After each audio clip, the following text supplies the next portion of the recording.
ஜெபம் டிவி நேயர்களே, இப்பொழுது ஒரு முக்கியமான ஜெப குறிப்பிற்காக நாம் ஜெபிக்க போகிறோம். நீங்களும் எங்களோடு இணைந்து உருக்கமாக ஜெபியுங்கள்.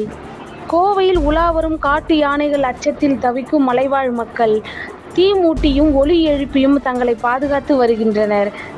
சங்கீதம் 34:4 சொல்லுகிறபடி, பயங்கரமான பராக்கிரமசாலியாய் நம்மோடு இருக்கும் நம் தேவன், நம்முடைய எல்லா பயத்துக்கும் நீங்களாக்கி விடுகிறவரும் நம் தேவன். மலைப்பகுதியில் வசிக்கும் மலைவாழ் மக்களின் பாதுகாப்பிற்காகவும், சுற்றித்திழும் யானைகள் வனத்துறையினர் மூலம் நடவடிக்கை எடுக்கப்படவும், காட்டு விலங்குகளினால் மலைவாழ் மக்கள் பாதுகாக்கப்படவும் நாம் பாரத்தோடு ஜெபிப்போம்.